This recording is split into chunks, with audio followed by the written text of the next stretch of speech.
साथ है और ये दामोदर जी के साथ है पूरा आवाज बुलंदी करने में हमको पुलिस ने फंसा दी थी कि ये माओवादियों का काम कर रहा है। जो मतलब ऑपरेशन ग्रीन में हम लोग बोल रहे थे, जो उधर से आ रहे थे, हम लोगों को पूरा माओवादी कहा करके फंसा दिया था और एफआईआर में हमको नाम डाल दिया था। एफआईआर में नाम डाल दिया था, एक थाना पर हमला और दूसरा था कि मर्डर का केस में हमको फंसा दिया था। 3-4 केस हमको ला दिया था। तो हम 16 जुलाई 2011 को निकल गए जेल से। 11 महीने एक दिन हमको जेल में रहना पड़ा। साथ ही हम लोग पूरा उमा शंकर एक हैं भारतीय आदिम जनजाति के कोरवा पुरैया के केंद्रीय अध्यक्ष, उनके साथ मिल करके हम कार्यक्रम करते हैं और वो उसी कार्यक्रम के माध्यम से हम और उमा शंकर ये घटना का जानकारी दिए कि ये जसिंता देवी के साथ ऐसा ऐसा हुआ है। पूरे वहाँ हम लोग लादी गांव में ले जा करके मानवाधिकार का जांच टीम वहाँ गया था 2 गाड़ी, और वही जांच टीम के माध्यम से तो पूरा ये लोग इसी प्रकार से हम लोगों को फंसा दिए थे। और ये लोग बराबर निगाह रखा हुआ है कि ये लोग ऑपरेशन ग्रीन हंट के खिलाफ में आदिवासियों का या जो भी मतलब है जनता को एकत्रित कर करके आंदोलन में क्यों ले जा रहे हैं। पुलिस का यही कहना था। जब हमको पकड़ा था तो 4 दिन तक पिटाई किया और पूछ रहा था कि ये बताओ कि तुमको बड़ा बड़ा नक्सली से और बड़ा बड़ा माओवादी से कौन कौन से लगाव है और रांची में कौन कौन लोग रहते हैं जो तुम लोग जाकर के ऑपरेशन ग्रीन हंट के बारे में बोलते हो। हम कहे कि रांची में तो हम लोग नहीं, मतलब बड़े बड़े लोग नहीं रहते हैं, लेकिन हम लोग ऑपरेशन ग्रीन हंट के खिलाफ में और भारतीय आदिम जनजाति के साथ रह करके कार्यक्रम करते हैं। माना नहीं, 4 दिन के बाद हमको जेल भेज दिया क्योंकि केस था। दूसरा बात है कि हमको गढ़वा से गिरफ्तार किया था और बता रहा था कि हम उसके गांव में गए, अभियान में उसको पकड़े हैं। कौन अभियान को तो नाम दिया था, उस समय हमको याद नहीं पड़ रहा है। तो यही हमारे साथ हुआ था और इससे ज्यादा तो मतलब आज भी मैं केस लड़ रहा हूँ। 2 केस तो रिहाई हो गया, मर्डर के केस था वो रिहाई हो गया और एक केस और था जो वो भी रिहाई के कगार पर है। गढ़वाही में लोग बोला कि हम नहीं पहचानते हैं कौन है नहीं। तो यही है, 2 केस अभी जारी है, मतलब 2 केस के लिए लड़ रहे हैं। 17 CL एक्ट हम पर लगा दिया था और ये सब जितना माओवादी के धारा होता है उतना सब हम पर लगाया था। तो यही कह करके मैं अपना बात को समाप्त करता हूँ। जोहार झारखंड। धन्यवाद नरेश जी। अगर और कोई साथी इस तरह की कोई घटना उनके साथ हुई हो या ऐसा कुछ हुआ हो तो वो रखना चाहें।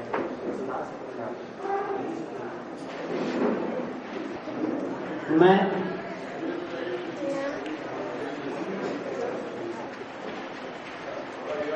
संतोष कुमार यादव, छतरपुर पलामू। दोस्तों,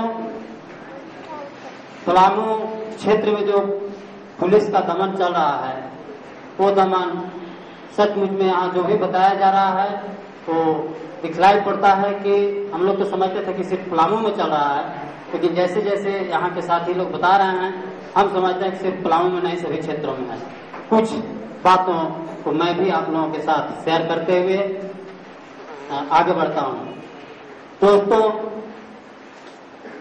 29 दिसंबर 2009 की बात है। राजेंद्र यादव करके एक ग्रामीण हुआ करते थे छतरपुर प्रखंड के तेलारी गांव में। दोस्तों, वो सोए हुए थे। 5 बजे सुबह में पुलिस जाती है, उनको अरेस्ट करती है। अरेस्ट करने के बाद घर परिवार उनसे पूछते हैं, गांव भर के लोग एकत्रित हो जाते हैं कि इनको किस केस में ले जा रहे हैं। उन्होंने कोई जवाब नहीं दिया। उन्होंने कहा कि पूछताछ के लिए ले जा रहे हैं। कोई ऐसे अभी तक क्लियर नहीं है क्या केस है। दोस्तों, उनको उठा करके ले जाते हैं थाना में। पीछे से पिताजी जाते हैं। जब वहाँ बातचीत किए तो थाना प्रभारी और वहाँ के जो इंचार्ज थे उन्होंने कहा कि कोई ऐसा बात नहीं है, इनको छोड़ दिया जाएगा, 10,000 रुपये लेकर के आओ, इनको छोड़ देंगे। दोस्तों, दूसरे दिन जब 10,000 रुपये लेकर के उनके पिताजी गए, इसके बाद उनको छोड़ने के बदले पुलिस वालों ने बोला कि SP साहब ने उनको बुलाया है लेकर के और वहाँ पूछताछ करके छोड़ दिया जाएगा। 10,000 रुपये भी उन्होंने ले लिया और उनके बेटे को, दशरथ यादव के लड़का थे राजेंद्र यादव, उनको SP आवास पर 30 दिसंबर 2009 को भेज दिया। दोस्तों, SP आवास पर ले जाने के बाद 30 दिसंबर 2009 को इतनी पिटाई उनकी की कि पिटाई के हालत में उनको बेहोश हो गए। बेहोश होने के बाद वो 1 जनवरी 2010 को बुरे हालत में पीड़ित ही थे कि पुनः एसपी आवास पर उनको लाया गया। एसपी आवास पर ला करके उनको पुनः इतनी पिटाई की गई कि पीटते पीटते उनकी मौत हो जाती है। पीट करके उनको हत्या कर दिया गया। दोस्तों, यह जानकारी जब हम लोग लेना चाहे कि उनको कहाँ रखा गया है, क्या किया गया है, जब इस चीज को उनको पूछते जब हम लोग जानकारी लेते 1 जनवरी को गए तो दिन भर तो कोई आता पता नहीं बताया गया। शाम को जानकारी मिलते हैं मीडिया के जरिए कि उनको हॉस्पिटल में भेज दिया गया है, वो डेथ कर गए हैं। जब हम लोग हॉस्पिटल में जाते हैं 9 बजे रात को और जानकारी लेने की कोशिश करते हैं तो वहाँ का सदर हॉस्पिटल छावनी के रूप में तब्दील था और वहाँ पर किसी को जाना वर्जित था। जब हम लोग पैसेट के जांच कराने के नाम पर हॉस्पिटल में घुसे और देखे, जानकारी लिए तो पता चला कि राजेंद्र यादव का डेड बॉडी वहाँ पर पड़ा हुआ है। दोस्तों, वहाँ पर सिविल सर्जन से बात किए, वहाँ पर और लोगों से बात किए तो बात करने के बाद बोला कि नहीं, इनकी पोस्टमार्टम रात में नहीं की जाएगी। पोस्टमार्टम के आश्वासन देने के बाद हम लोग जब लौट गए वापस लौटने के बाद पुनः जब सुबह 4 बजे भोर में जब जाकर के देखते हैं तो वहाँ पर एक मात्र चौकीदार बैठा हुआ था। चौकीदार से पूछते हैं कि क्या हुआ राजेंद्र यादव का डेड बॉडी का। उन्होंने कहा कि इसका पोस्टमार्टम 2:30 बजे रात को कर दिया गया।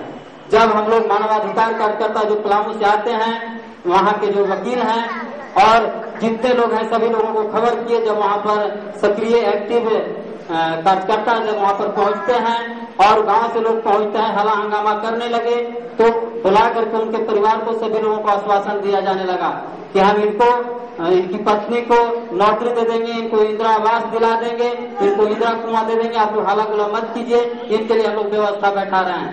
दोस्तों, जब उनके रिपोस्टमार्टम की मांग किए तो रिपोस्टमार्टम के लिए काफी जदोजहद के बाद रिपोस्टमार्टम का आदेश मिला।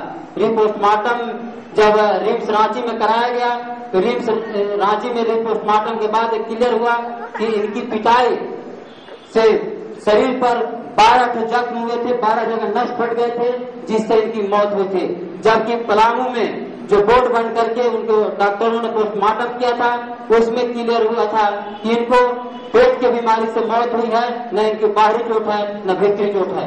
दोस्तों, जब इस चीज को उनके न्याय के लिए मांग किया जाने लगा तो वहाँ जो भी मांग किया जा रहा था उस मामले में जो भी लोग सक्रिय थे सभी लोगों को थ्रेटनिंग नहीं दिया जाने लगा कि हम लोगों को जानकारी है। पुलिस वाले काफी धमकाने लगे कि जानकारी है कि आप लोग माओवादियों से मिल करके और इस आंदोलन को चला रहे हैं। जब हम लोग बढ़ चढ़ करके आगे आंदोलन किए, वहाँ के राजनीतिक कार्यकर्ता, वहाँ के सामाजिक कार्यकर्ता, मानवाधिकार के लोग सभी लोग जब आंदोलन में सक्रिय हुए तब पुलिस का रुख कुछ कमजोर हुआ तो और इसके बाद विधानसभा में भी सवाल उठाए गए।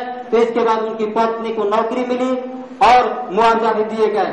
जब इस चीज के न्याय के लिए हम लोग मांग करते रहे, जब उनका पुण्यतिथि मनाते हैं, शहादत दिवस मनाते हैं और इसके अलावा उसमें हम लोग जो भी सक्रिय लोग हैं आगे जब बढ़ चढ़ के काम करते हैं तो पिछले वर्ष नहीं बल्कि 2012 में ही 1 जनवरी 2012 को छतरपुर के थाना प्रभारी द्वारा काफी हम लोगों को उनके पुण्यतिथि के कार्यक्रम में ही प्रताड़ित किया गया, टॉर्चर किया गया और धमकी दिया गया कि अगर इस तरह के कार्यक्रम तुम लोग करोगे राजेंद्र यादव के मामलों में और एसपी के विरुद्ध तुम अगर आवाज उठाओगे तो तुमको फर्जी मुठभेड़ में दिखा करके फर्जी केस में लगा करके जेल भेज देंगे। दोस्तों, हम लोग जो भी वहां सक्रिय साथी हैं और जो भी उस केस में गवाह के रूप में हैं, सबों को धमकाया जा रहा है और